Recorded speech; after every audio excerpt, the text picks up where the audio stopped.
Shabbat Shalom. Shabbat Shalom les desea la comunidad bíblica El Mesías. Desde Reynosa, Tamaulipas, México. A todos los que guardan el mandamiento, Shabbat Shalom.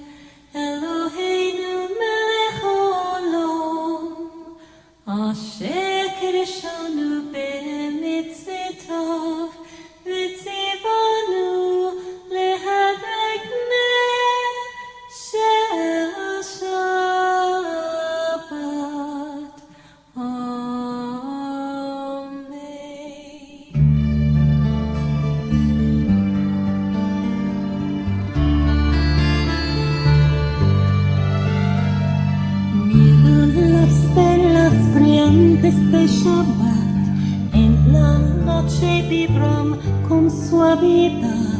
Dicen que Yeshua del mundo es la luz. Aún en la noche y en la oscuridad, Yeshua del mundo es la luz.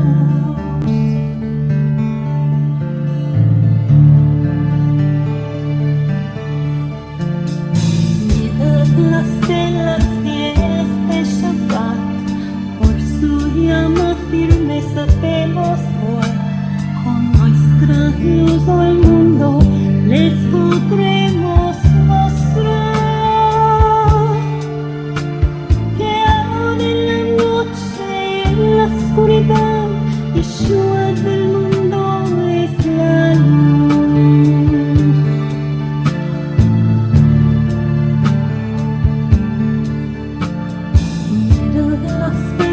Quemantes de Shabbat, así nuestra alma y ser desean ya el día en que Yeshua al mundo volverá. Ya no habrá más noche ni más oscuridad, Yeshua del mundo es la luz.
Bienvenidos mis amados hermanos a esta transmisión en este día de Shabbat muy especial porque estamos en la semana de Matzot y hoy, además de ser Shabbat semanal, también es Shabbat de Matzot.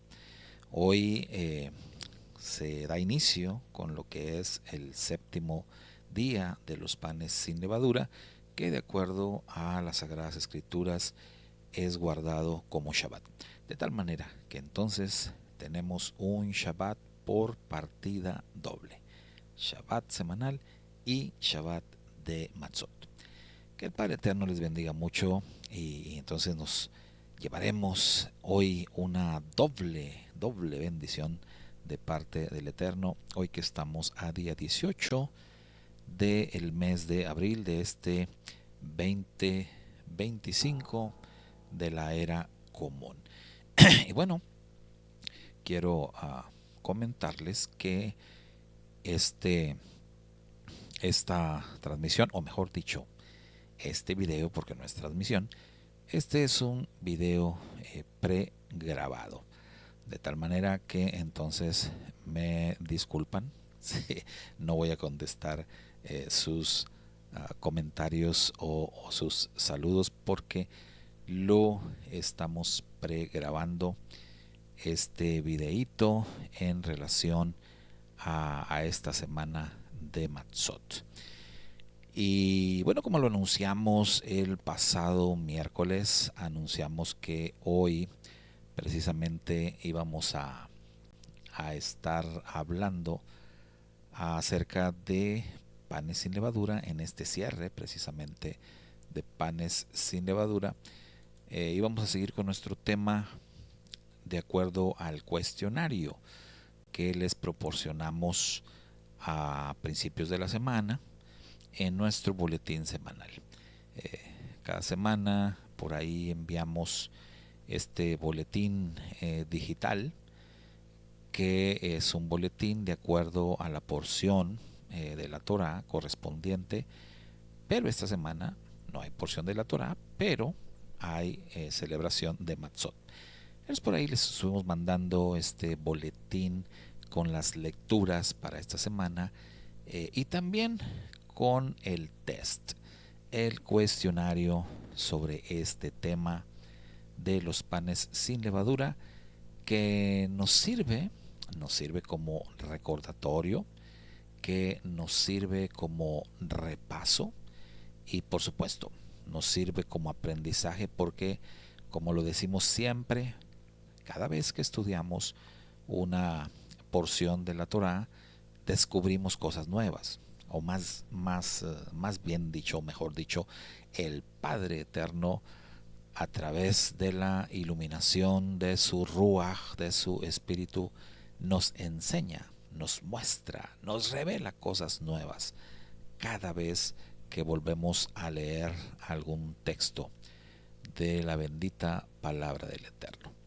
Así que pues vamos a empezar hoy precisamente con nuestro cuestionario de panes sin levadura. Tenemos preguntas muy sencillas y otras no tan sencillas, ¿verdad? Creo que así debe de ser, ¿no? Por un lado algo así muy básico, pero siempre al menos tener por ahí, aunque sea una o dos preguntitas que nos exijan más, para que nos desafíen un poquito más. Pero vamos a empezar. Les doy la bienvenida a todos los que estén unidos ya a este video, que lo estén viendo. Les recuerdo, es un video pregrabado. Igual les mando muchos saludos, les mando abrazos y les deseo Shabbat Shalom por partida doble. Y vámonos con la primera pregunta de este cuestionario sobre Matzot, que dice: ¿cuánto tiempo dura la fiesta de los panes sin levadura y en qué fecha se celebra? Bueno, doble pregunta, ¿verdad? Y esta es una de las preguntitas que les decía, pues es bastante básica, bastante fácil, una pregunta realmente, diríamos, de kinder, ¿verdad? Para alguien que estudia raíces hebreas y más para alguien que ya tiene años estudiando raíces. Esta es una pregunta de kinder, ¿verdad? ¿Cuánto tiempo dura la fiesta de los panes sin levadura y en qué fecha se celebra? Respuesta. Vamos a ver quién ya contestó. No se crean. No voy a poder ver. Bueno, a lo mejor sí voy a poder ver, pero no voy a estar en directo. La fiesta de los panes sin levadura tiene una duración de 7 días. ¿Sí? Durante 7 días celebrarás la fiesta de los panes sin levadura, dijo el Eterno. Entonces, la duración es de 7 días. Ahora, ¿en qué fecha es que se celebra? Y esto de las fechas es importante porque pues nos recuerda que las cosas se deben hacer de acuerdo a cómo el Padre Eterno las ha decidido. Como Él dice, o sea, si el Eterno dice en tal fecha se tiene que hacer esto, pues se tiene que hacer, ¿verdad? En esa fecha. Nosotros no debemos de cambiar las fechas, no debemos de cambiar los tiempos. Recordemos que hay un personaje por ahí que la Biblia habla de que habría de cambiar los tiempos y todo, pero pues nosotros no queremos ser como ese personaje, ¿verdad? Que es relacionado con el anti-Mashiach. Cambiar los tiempos designados por Dios conlleva tener el espíritu del anti-Mashiach y pues no queremos eso. Entonces, si el Eterno designó una fecha para esto, pues hay que respetarla.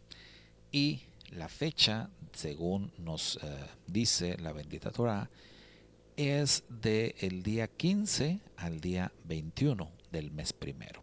Entonces, para esto se requiere también tener un conocimiento al menos básico del calendario bíblico. Para esto se requiere dejar de vivir o dejar de depender, al menos en los asuntos espirituales, al menos en todo lo que tiene que ver con el reino de Dios, con los planes de Dios. Hay que dejar de vivir de acuerdo al calendario grecorromano y voltear a ver el calendario de Dios, voltear a ver el calendario bíblico y hacer las cosas como dice un reconocido maestro de Torah, hacer las cosas bíblicas de manera bíblica. Entonces hay que hacer esto de acuerdo al calendario bíblico, conocer el calendario bíblico, cuál es el mes primero, ¿verdad? En qué momento empieza, los ciclos de la luna, en fin, conocer acerca de esto, en qué momento comienza el día, según la Biblia, en qué momento termina el día. Todo esto es muy importante y cada vez que celebramos las santas convocaciones, pues de alguna manera eso nos lleva a recordar estos temas de los calendarios, a recordar el tema de los tiempos según el Eterno los designa. Entonces, Matzot, la fiesta de los panes sin levadura, debe ser observada, debe ser celebrada a partir del día 15 del mes primero y hasta el día 21. Entonces hoy viernes, cuando ya ha caído la tarde, da comienzo precisamente el día 21 de Nisan, que es el primer mes en el calendario hebreo. En este mes de Nisan, o Abib, como se le conoce en la Torá, recuerde que la palabra Abib quiere decir primavera. Entonces, el comienzo de la primavera, el Eterno dijo: este mes será para ustedes el comienzo del año. Así que bueno, el año bíblico, el año para todos los que formamos parte del pueblo del Eterno, comienza con la primavera y comienza con el ciclo de las santas convocaciones justamente de la primavera. Bueno, vámonos a la pregunta número 2. La pregunta número 2 nos dice: ¿era la fiesta de los panes sin levadura algo temporal? ¿Era solo para Israel? Otra vez, ¿verdad? Dos preguntas en una. El que hace estos cuestionarios como que le gusta mucho hacer de a dos o hasta de a tres preguntas en una, ¿verdad? Entonces, bueno, dos preguntitas más. ¿Era algo temporal la fiesta de los panes sin levadura y era algo solo para Israel? Esto es algo que hoy en nuestros días mucha gente cree, sinceramente creen que las fiestas bíblicas como panes sin levadura, como Pesaj y las demás, creen que fue algo temporal y creen sinceramente que cuando el Mashiach vino para ponerle fin a esas fiestas y dejar de celebrarlas. Y repito, lo creen sinceramente. Y lo creen porque piensan que eran solo para Israel. Y como Israel, o mejor dicho, para nosotros que entendemos de la historia de Israel, decimos el pueblo judío, porque en los tiempos de Yeshua solamente sobrevivía la casa de Judá.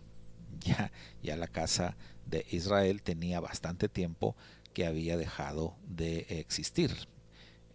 Vaya, no de existir, sino digamos de estar en la dispersión, de estar en el exilio. Y en el año 70 de la era común, también la casa de Judá iría al exilio. Y eso les dio lugar a muchos creyentes, a muchos intérpretes de la Biblia, les dio lugar para decir, bueno, Israel ya no existe, y como las fiestas, la ley, todo el Antiguo Testamento era para Israel, pues eso ya no aplica para nosotros. Dicen ellos, nosotros somos la iglesia, nosotros ya no aplica para nosotros todo eso, y bueno, lo creen sinceramente, pero pues no es así, ¿verdad? No es así, porque la misma escritura nos dice en Éxodo capítulo 12 que los panes sin levadura era una festividad que se tendría que celebrar de manera perpetua. Dice la Torah, por todas tus generaciones. Esto quiere decir, mientras haya este pueblo de Israel, mientras haya descendientes de Abraham, tendrán que celebrar esta fiesta. Y dice además, y lo harás donde quiera que sea el lugar de tu habitación. O sea, no es una fiesta que se tuviera que celebrar forzosamente solo en Jerusalén, por ejemplo, no, sino que el Eterno todo lo sabe, y cuando el Eterno estaba dando esas instrucciones, el Eterno ya sabía que Israel habría de ir al exilio. Entonces por eso el Eterno dice, donde quiera que sea el lugar de tu habitación, donde quiera que estés viviendo, así estés en el exilio, así estés allá en la Patagonia, donde sea, allí tendrás que celebrar los panes sin levadura. Y respecto a que si esta fiesta era solo para Israel, bueno, en el mismo capítulo 12 del Éxodo dice, y esto mismo aplicará también para los extranjeros. También para los extranjeros que vivan, ¿verdad? Contigo, que formen parte de tu comunidad, de tu congregación. Ahí dice que habiten contigo, que habiten en tu ciudad o que sean parte de tu casa. Entonces, todo extranjero que viene a cobijarse bajo las alas del Dios de Israel, pues debe de guardar los mandamientos de Dios y por lo tanto debe celebrar la fiesta de los panes sin levadura. Así lo enseña la Torah. Entonces, la respuesta es, ¿era algo temporal? Definitivamente no. Es algo para siempre. ¿Era solo para Israel? Definitivamente no. Esta fiesta es para Israel y para todo aquel que venga, que se acerque, que viva, que forme parte de Israel de una o de otra manera. Y la Biblia dice de los creyentes, hablando de los gentiles o de los extranjeros, de los que digamos no se identifican como Israel, pero tienen que reconocer que la escritura dice en Romanos a través del Rab Shaul que somos injertados en el olivo natural.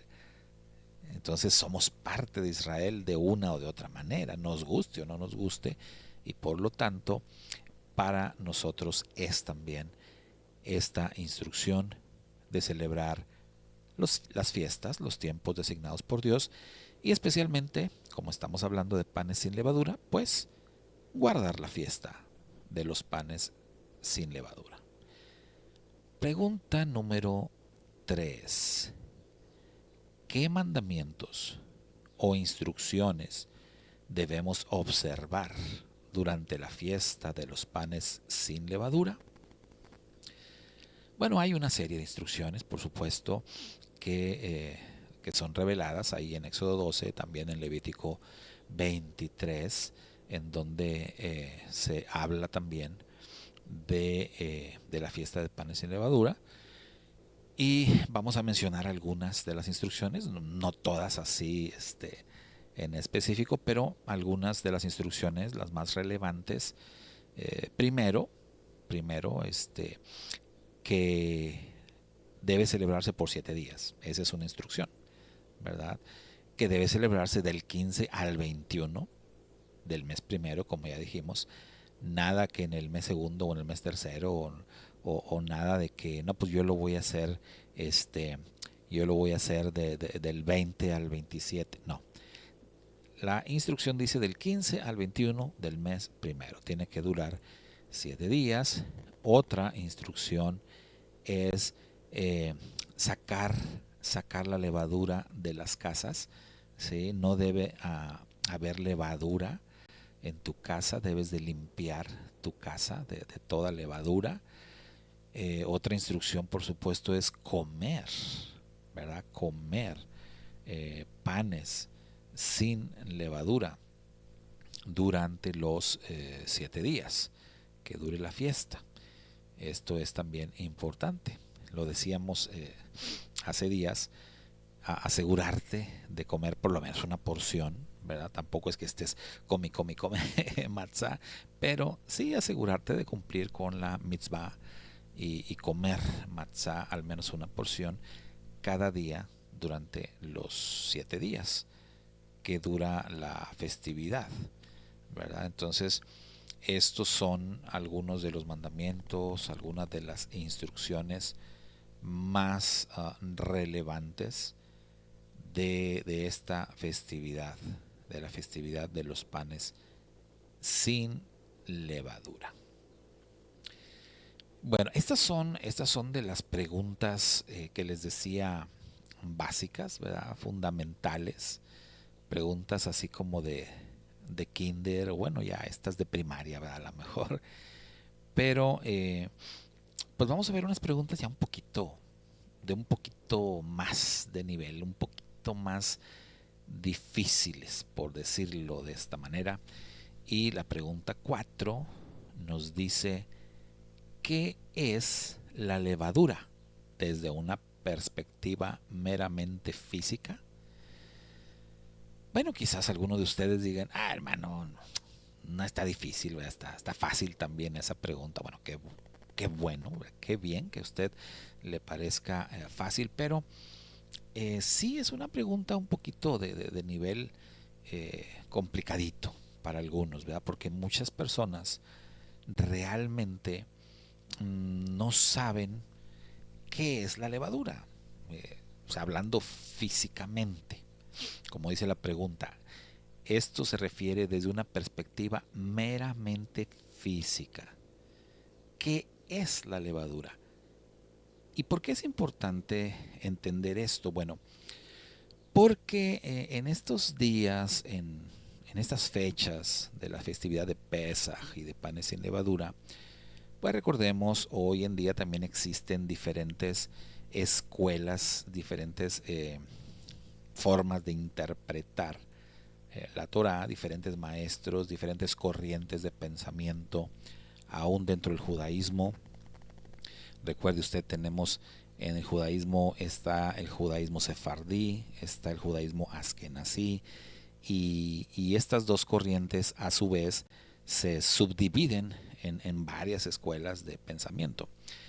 Entonces, si no tenemos una idea, digamos, más o menos clara de lo que es la levadura desde una perspectiva meramente física, podemos entonces confundirnos o quedamos, digamos, a merced de seguir o de obedecer leyes de hombres. Mucha gente que no quiere, digamos, batallar, que no quiere investigar por sí mismo, pues simplemente se sujeta a la enseñanza de alguien, a lo que alguna persona le dice, o una ley rabínica le dice: esto tiene que ser así, y pues ya dice: bueno, yo no batallo, yo voy a hacer lo que me digan aquí. Entonces, por ejemplo, si siguen una tradición rabínica, si sigues la tradición de los askenazíes, por ejemplo, vas a decir: bueno, la levadura según los askenazíes pues es todo esto, y te van a dar una lista de alimentos que no debes de comer durante los días de Matzot, Y es una lista extremadamente larga, ¿verdad? Porque los askenazíes son muy radicales en esto. Pero si decides seguir la línea de pensamiento de los sefardíes, bueno, se va a reducir la lista y ahí vas a ver que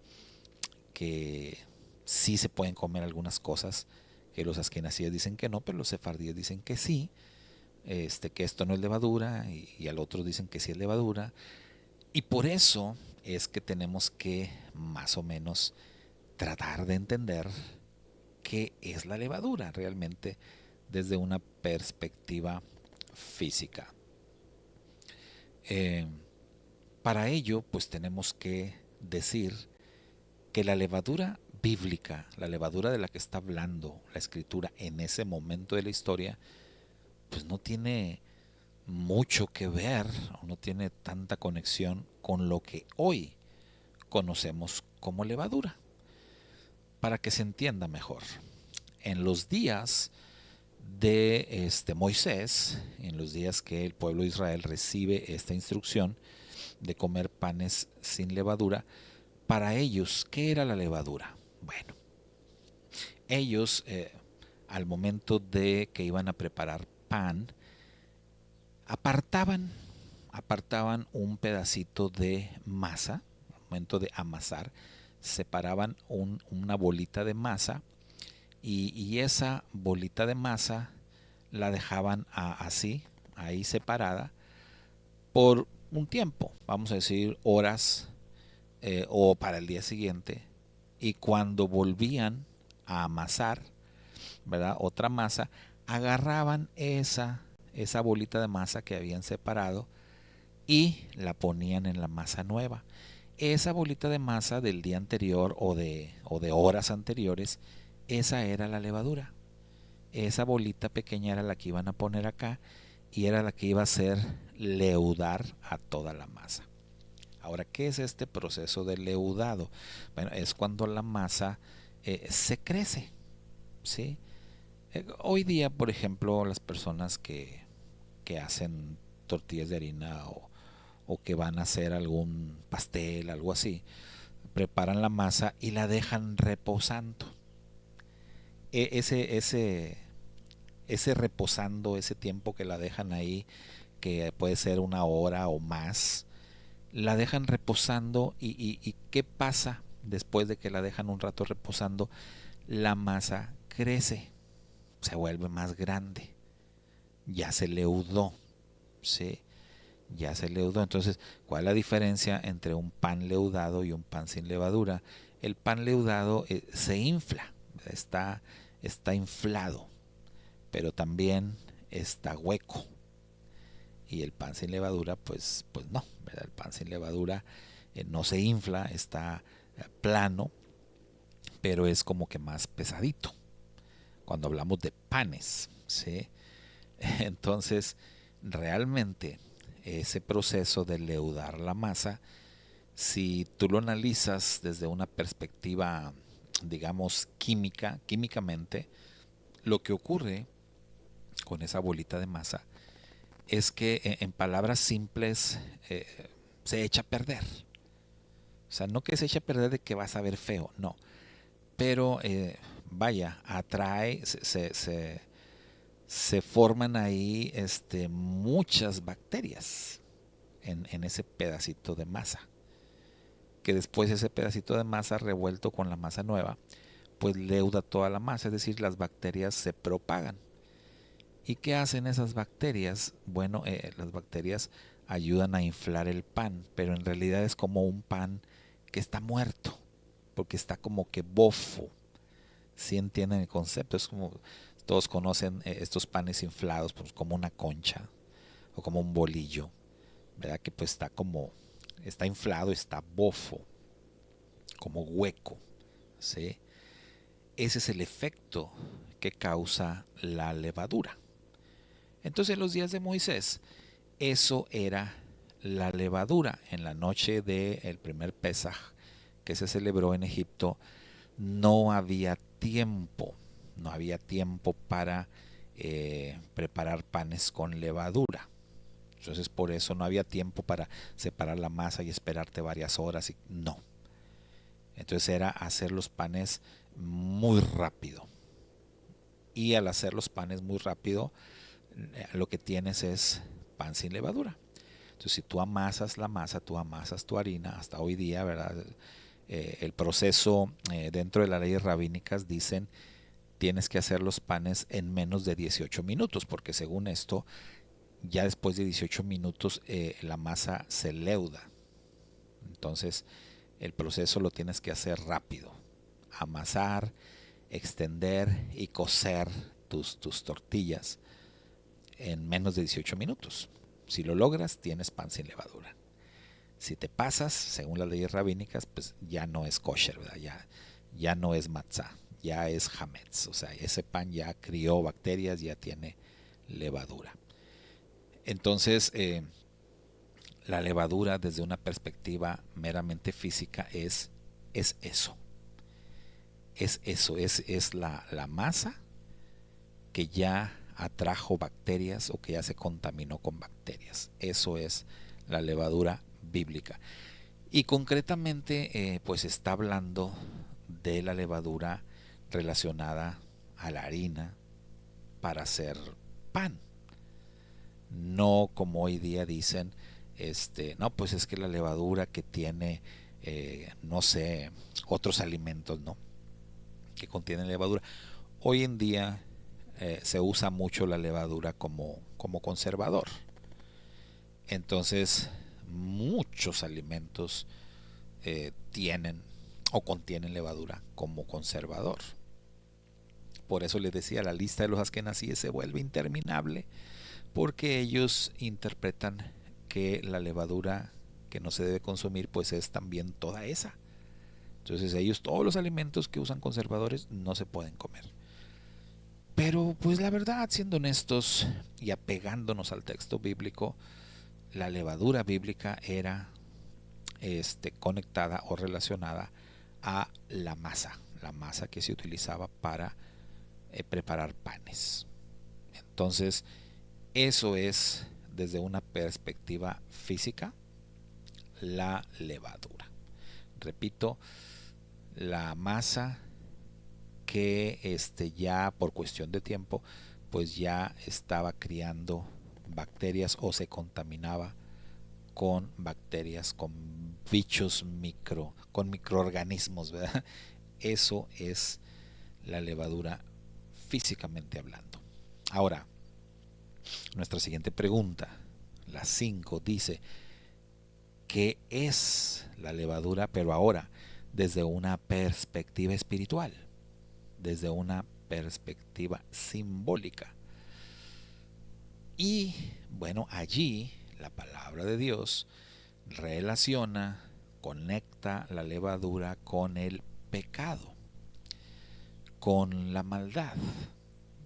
O sea, así como físicamente la levadura es una masa contaminada por bacterias, por algo que viene del exterior, bueno, así, hablando espiritualmente, la levadura, desde la perspectiva simbólica, es el pecado que viene y contamina.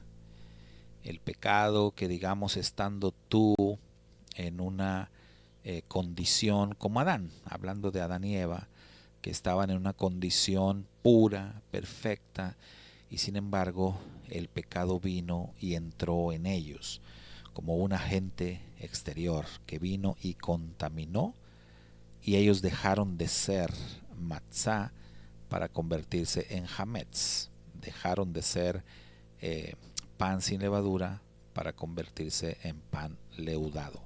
Desde esa perspectiva, la levadura es algo, pues algo malo, es pecaminoso, ¿sí? Es la maldad entrando dentro del corazón del hombre. Eso es la levadura, espiritualmente hablando, simbólicamente hablando. Pregunta número 6.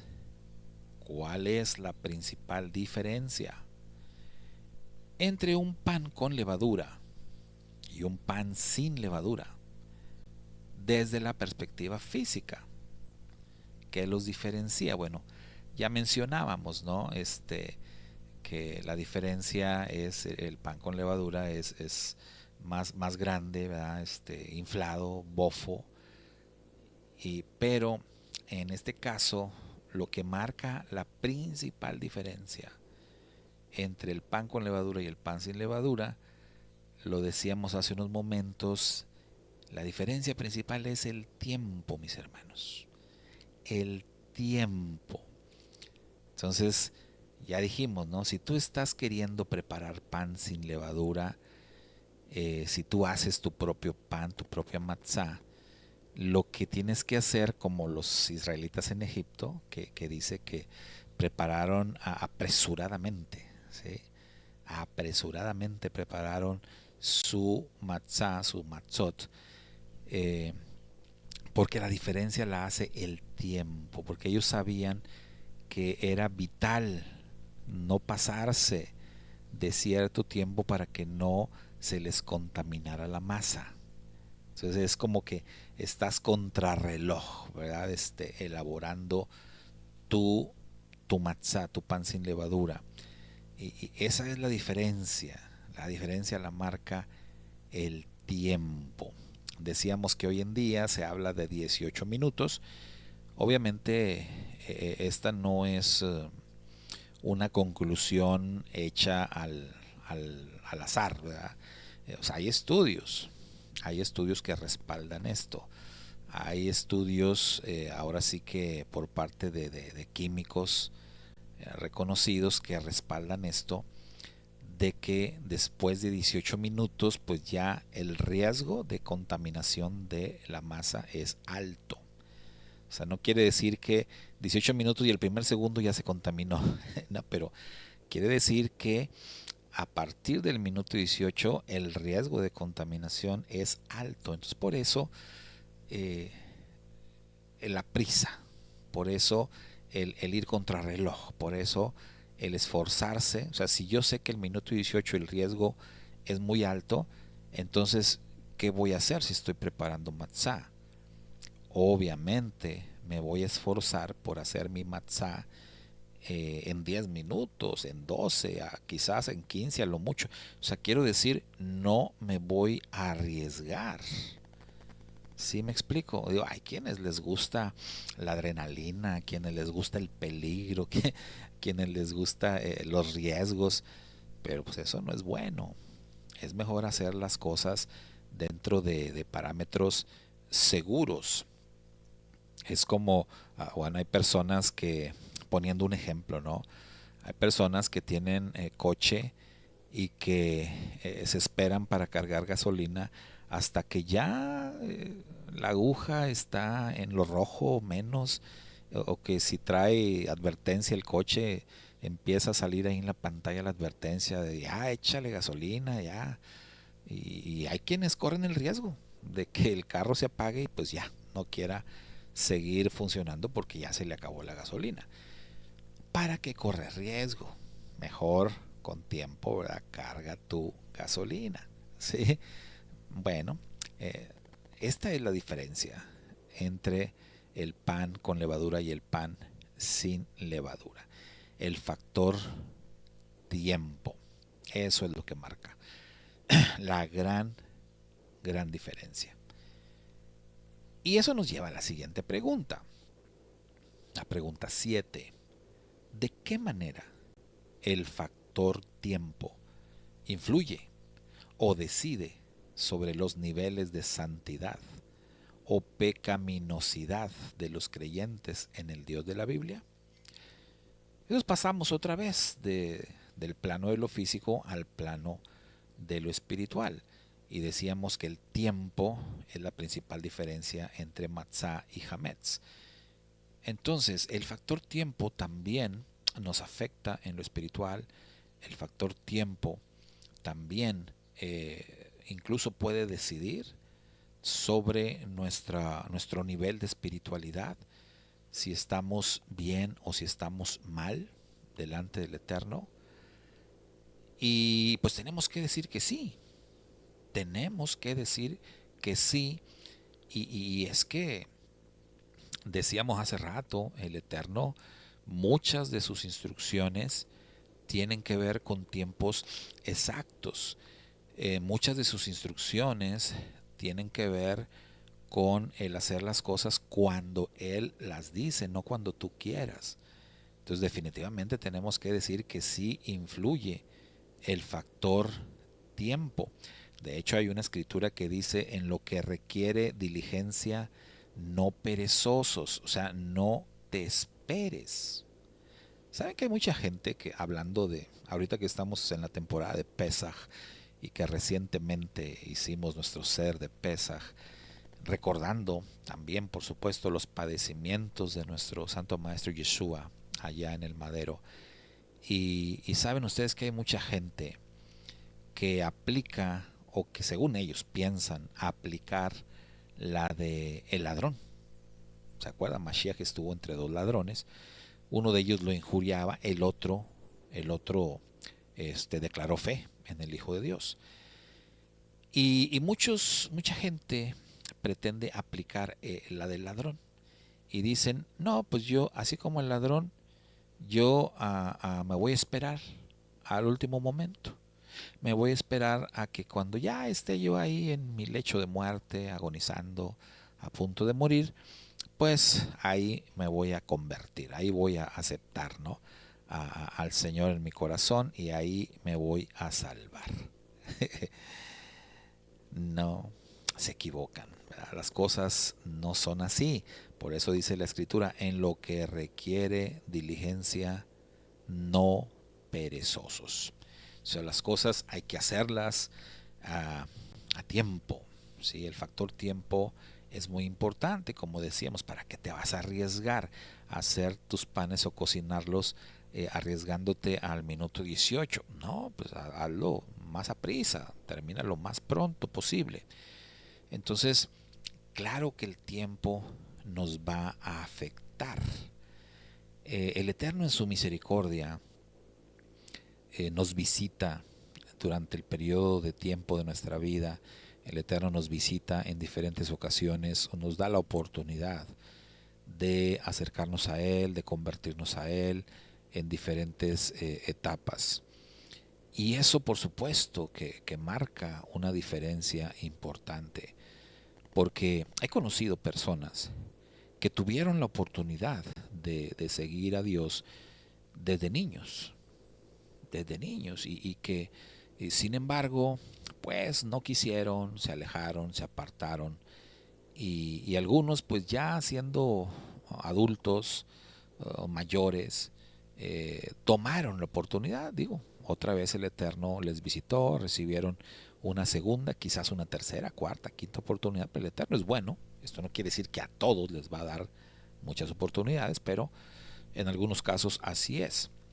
Y he conocido casos de personas así, que han tomado la oportunidad, digamos ya en una etapa de su vida avanzada, y entonces recuerdan que tuvieron la oportunidad desde niños y que no la tomaron, y entonces eso les causa mucho pesar, porque dicen: desaproveché gran parte de mi vida, los mejores años de mi vida, que le pude haber servido al Eterno, y no lo hice. Desperdicié todo ese tiempo allá en el mundo haciendo otras cosas, y ahora que quisiera servir al Eterno con todas mis fuerzas, pues ya no me quedan muchas. Entonces el factor tiempo definitivamente sí influye y sí decide sobre nuestros niveles de santidad, sobre nuestro servicio al Eterno. Claro que sí. Por eso debemos de hacer las cosas pues dentro de los tiempos y dentro de los lineamientos que el Padre Eterno nos marca en su palabra. Pregunta número 8. ¿Cuál es la relación entre la fiesta de los panes sin levadura y el Mashiach Yeshua? Bueno, si usted escuchó la transmisión que hicimos el pasado miércoles, precisamente hablamos de ese tema.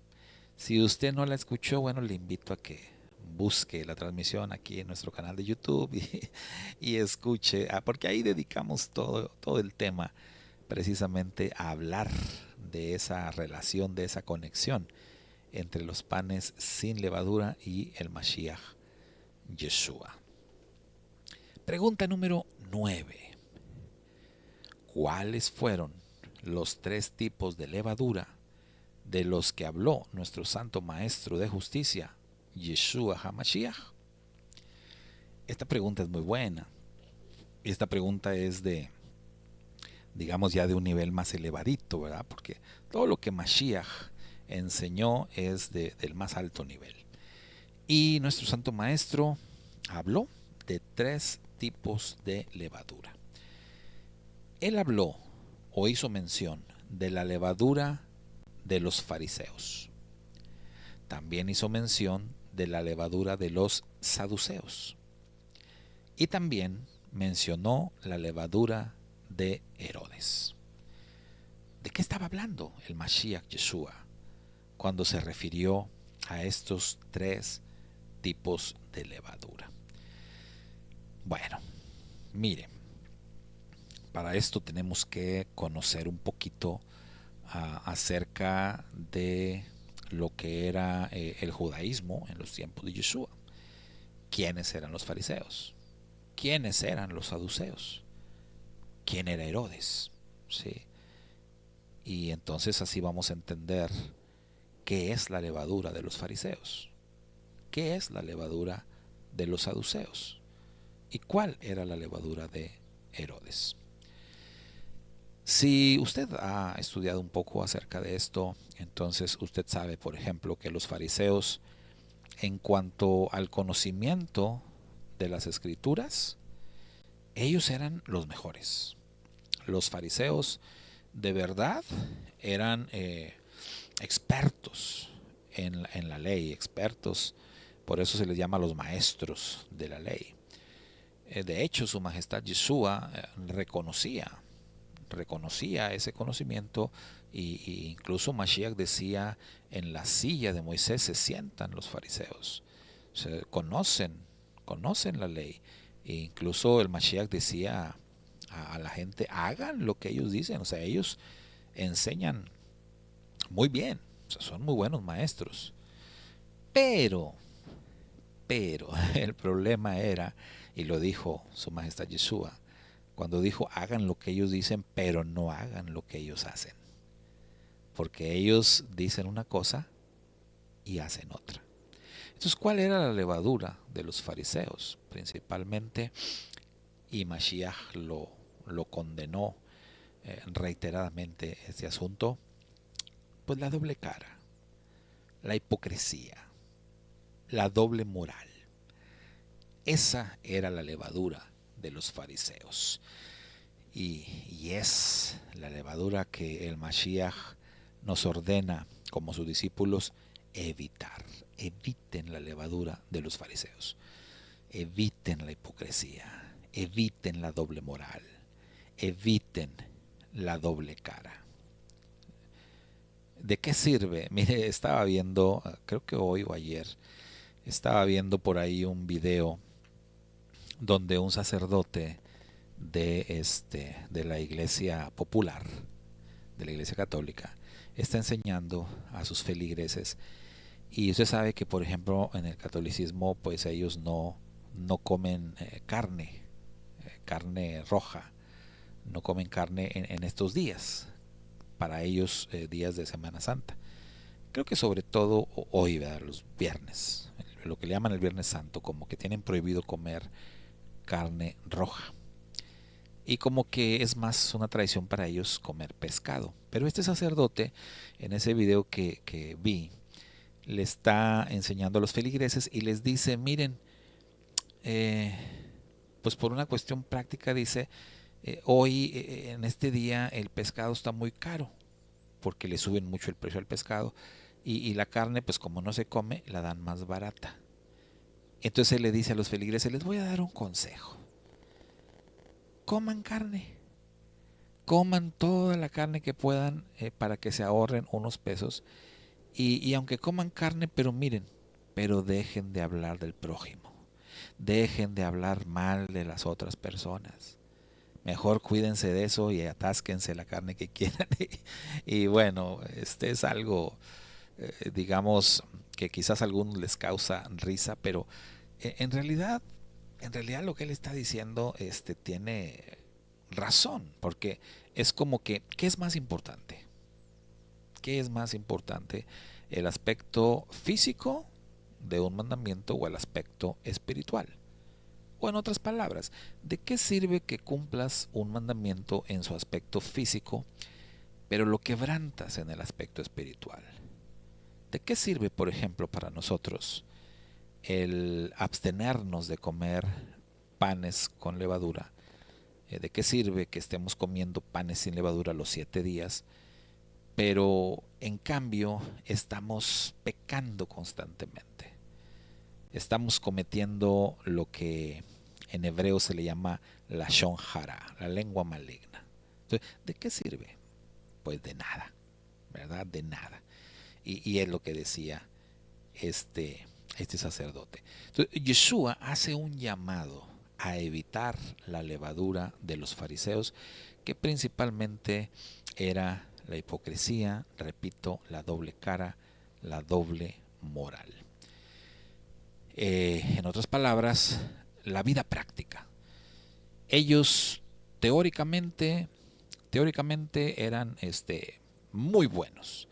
No les podías cuestionar nada en cuanto a la teoría, a su conocimiento, pero sí les podías cuestionar mucho en su vida práctica, en su comportamiento. En cambio, los saduceos, su principal problema, la levadura de los saduceos, era la falta de conocimiento. A los saduceos fue a los que Yeshua les dijo: erráis ignorando las escrituras y el poder de Hashem. O sea, Yeshua a los saduceos los llamó ignorantes de la Torah. Ustedes ignoran la Torah, ustedes no saben nada de Torah, ustedes no entienden, son faltos de conocimiento. Entonces los saduceos, su principal problema, su levadura de los saduceos, era pues que no le echaban ganas al estudio. ¿Sí? Eran muy diferentes de los fariseos. O sea, ellos no le echaban ganas, ellos no profundizaban en las escrituras, no buscaban realmente entender, discernir. Ellos no escudriñaban las escrituras, y ese era el problema principal de los saduceos. ¿Será que hoy en día hay también creyentes con esa levadura, con ese problemita? ¿Será que hay creyentes que no les gusta mucho el estudio, que no les gusta, como luego dicen por ahí, quemarse las pestañas, o no les gusta quebrarse la cabeza? Pues Yeshua dijo que tengamos cuidado con la levadura de los saduceos. Y finalmente la otra levadura de la que habló nuestro santo maestro fue la levadura de Herodes. ¿Cuál era la levadura de Herodes? Bueno, Herodes principalmente era un impostor. Herodes era supuestamente, Herodes era el rey, él gobernaba Judea como si fuera el rey de los judíos. Herodes era un impostor. Herodes no era descendiente de la línea de David, por lo tanto era un usurpador en el trono, estaba ocupando un lugar que no le correspondía.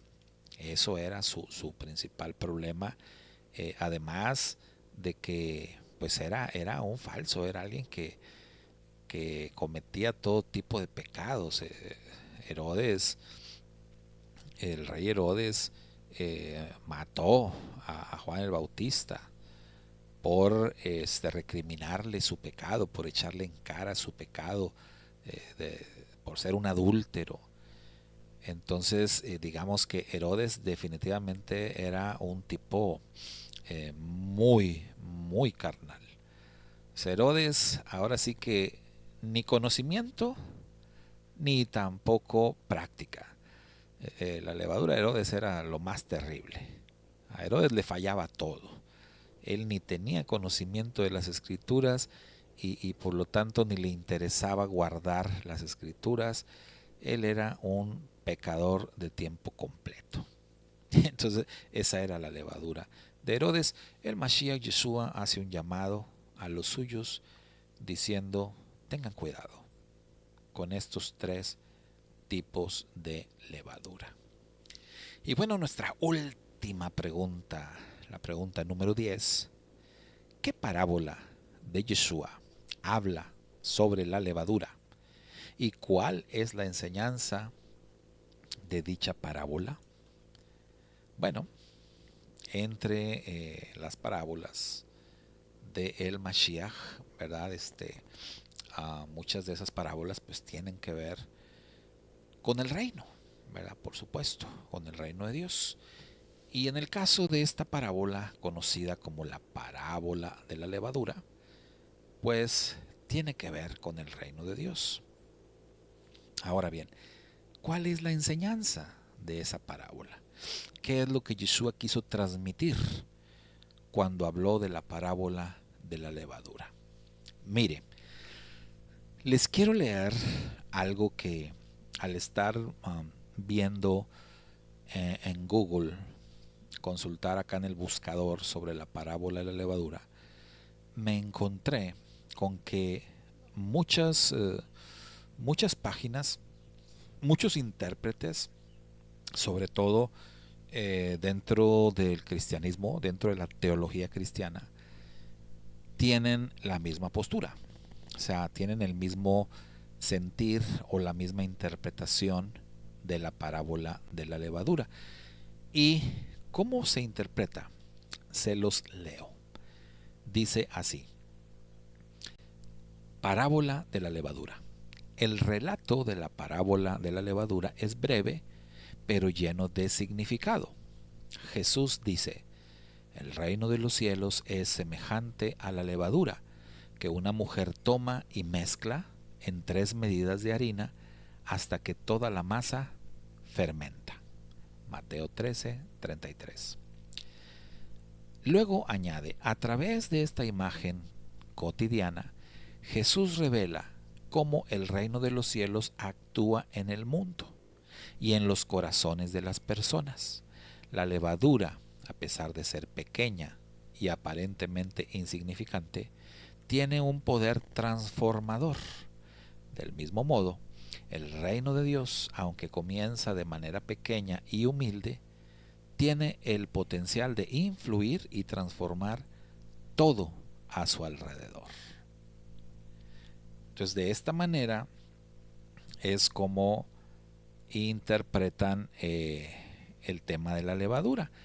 Añaden un poquito más sobre esto cuando dicen que la levadura en esta parábola está representando el reino de Dios, que tiene un efecto expansivo y transformador, a pesar de que comenzó con un grupo pequeño de seguidores, o sea, los discípulos de Jesús, y el reino se va extendiendo, alcanzando al mundo entero, ¿verdad? O sea, esa es la manera como lo interpretan.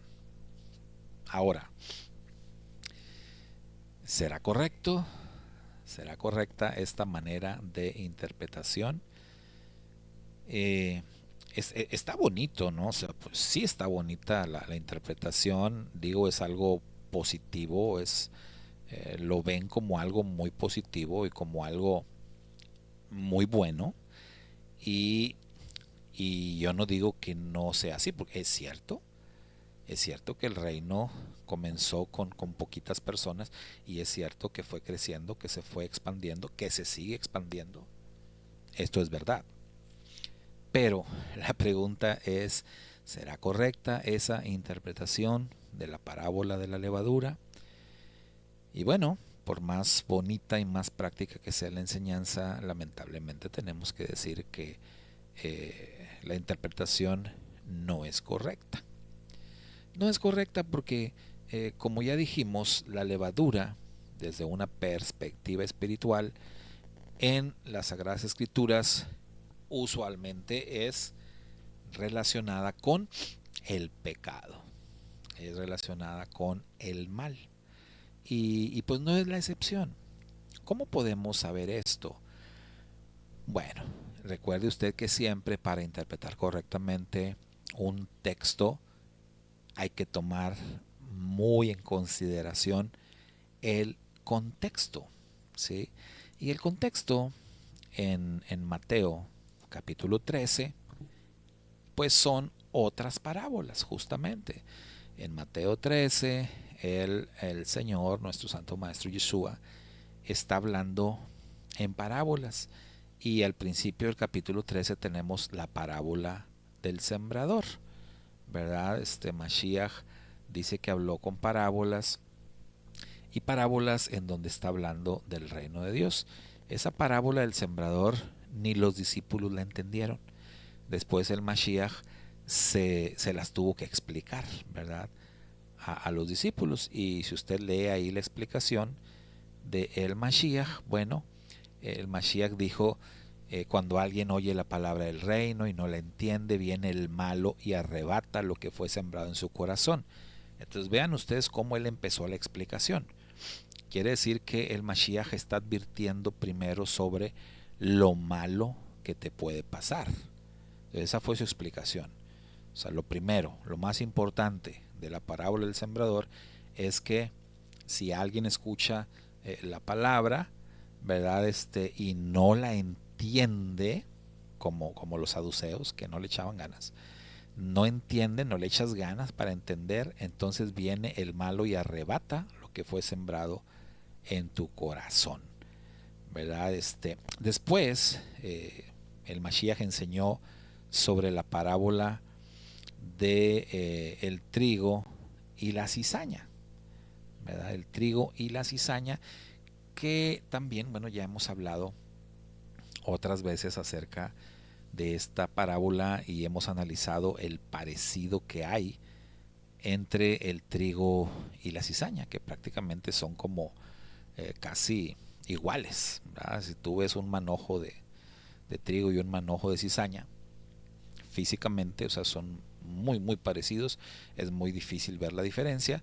Ya hemos dicho que si en un campo está sembrado trigo junto con cizaña, pues es casi imposible diferenciar una de la otra. Igual como dice la parábola, te tienes que esperar hasta el tiempo de la cosecha. Cuando es el tiempo de la cosecha, es muy evidente la diferencia, porque el trigo que produce fruto, el trigo se dobla ante el peso del fruto, mientras que la cizaña, que no produce fruto, se queda erguida, se queda derechita, y ahí sí es fácil ver la diferencia, pero eso es hasta el tiempo de la cosecha. Si no, ni cuenta te das. Entonces, tanto la parábola del sembrador como la parábola del trigo y la cizaña son parábolas del reino, pero el énfasis de ambas parábolas es advertir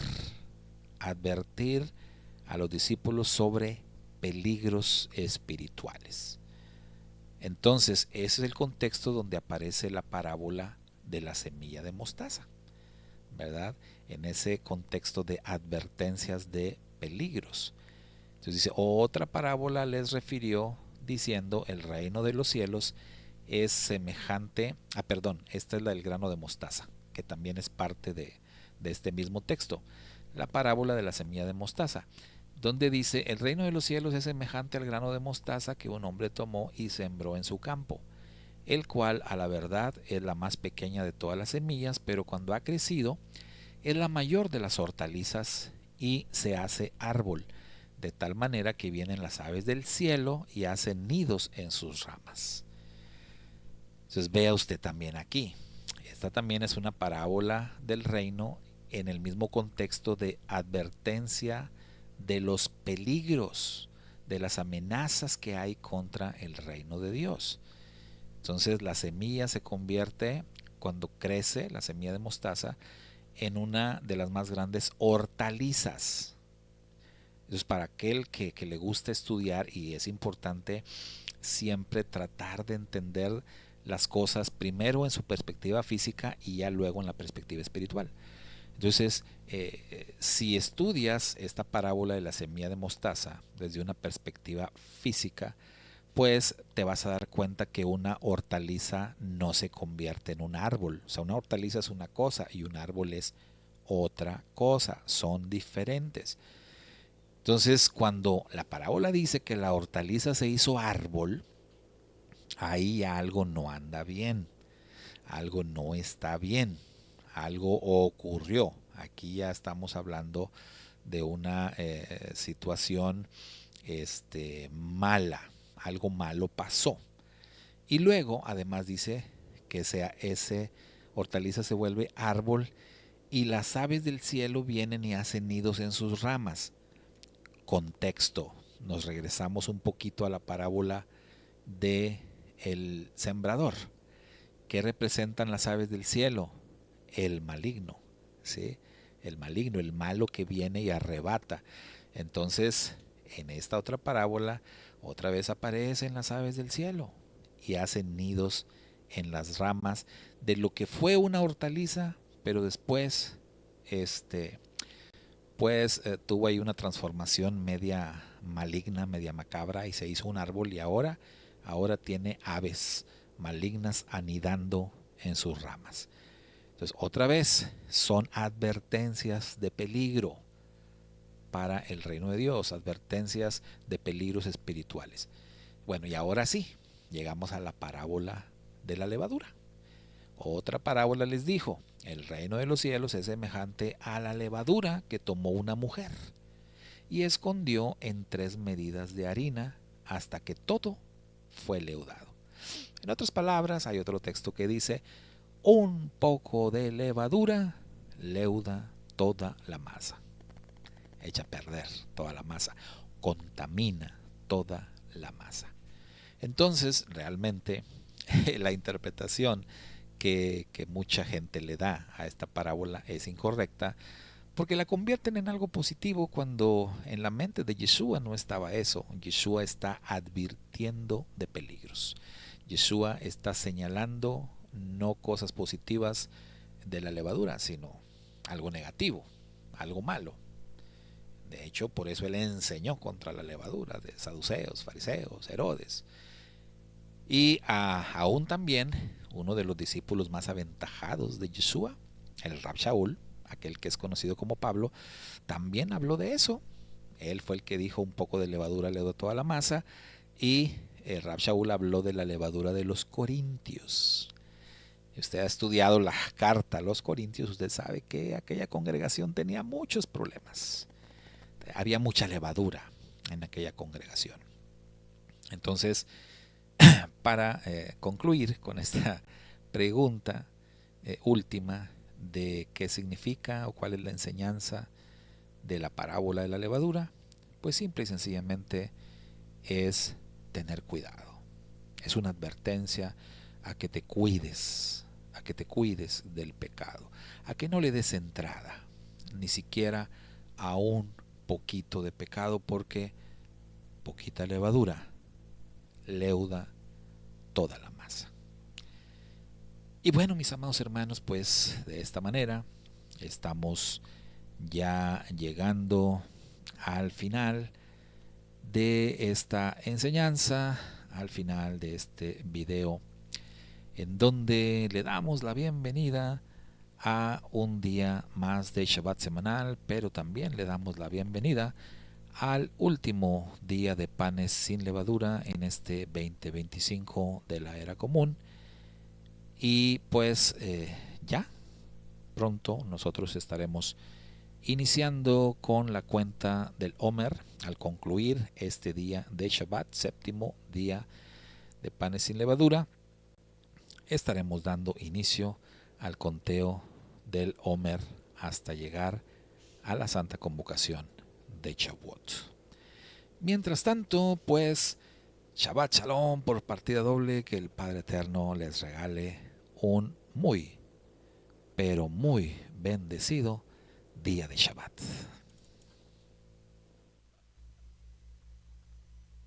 Decimos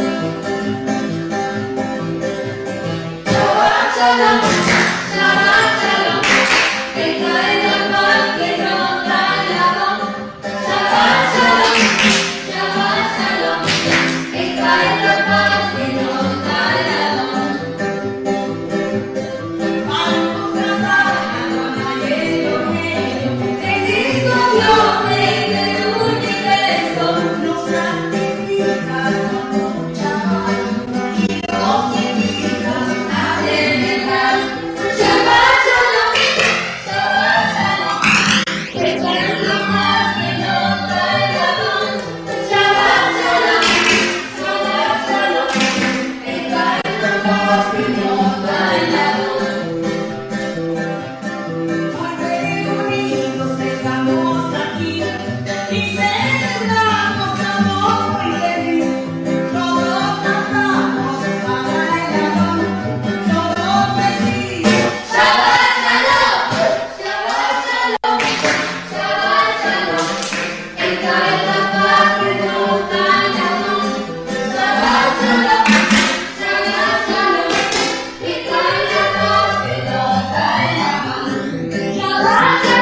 Hey.